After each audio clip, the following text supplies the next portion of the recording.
The last time Tony Bennett was in Naples, Florida, not Naples, Italy, he had dinner at a place called Parmesan Pizza. I've never been there, so we're going to head over and you're coming along with us. I'm going to trust that the legendary Italian crooner knows his Italian restaurants.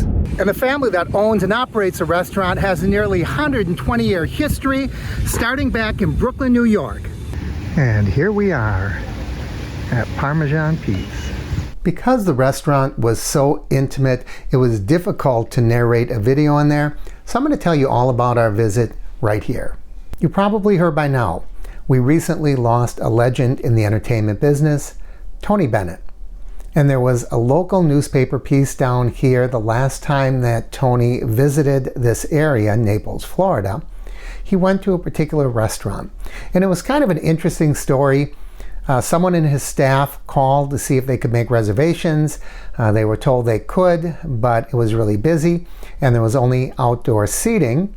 Then they mentioned it was for 92-year-old Tony Bennett, and this Italian restaurant found a table for him. And I thought that if it's good enough for Tony Bennett, I wanted to check it out, so my wife and I went down there. It turns out that they did have a special. They opened the doors at 4:30. If you can get seated before 4:45, the special was $50. You got to get in here right away, and it's cash only. You can have 2 entrees under $21. You get 2 salads and a bottle of wine.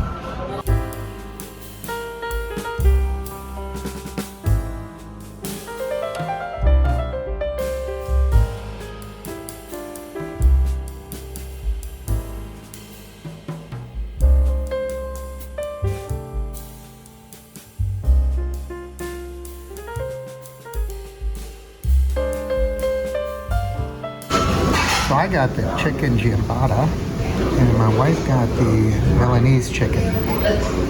When we got inside, it was very cozy, quaint, very small place. Along one wall, it was all about Brooklyn. On the other wall were family and people who had visited the restaurant.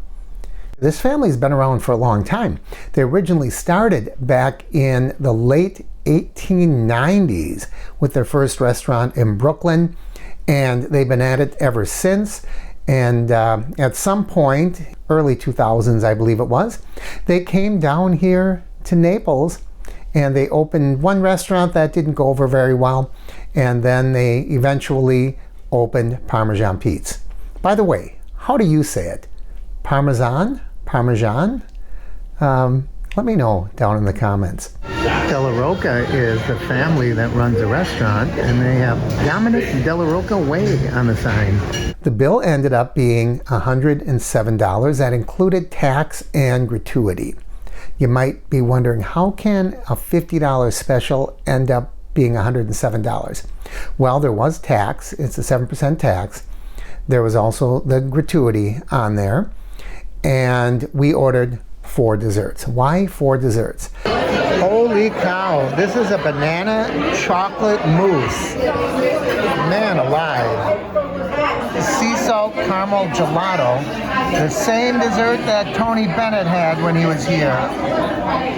My wife wanted to try the same dessert that Tony Bennett did, and I went with that chocolate banana mousse. It was so good. You know, I expected just to get a dish of the mousse, and you can see all this other stuff that was on it. They had roasted marshmallows and sliced cooked bananas, and just, it was great. They had little cookie pieces in there. It was really, really good. And then we bought a couple of cannolis in order to take home with us. So that kind of added up on the bill.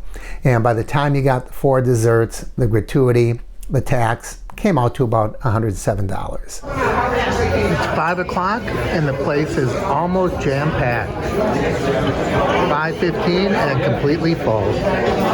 Parmesan Pizza is located in the strip mall. To look at it from the outside, it doesn't look like much, but in the inside, it is cozy. It really does capture that feel. of the New York Italian restaurant, still operated by the same family. Our waitstaff, Donovan, was our waiter. He did a fantastic job. The food was absolutely beyond expectations. We're certainly going to go back. And if you ever make it down here to Naples, I would recommend Parmesan Pete's.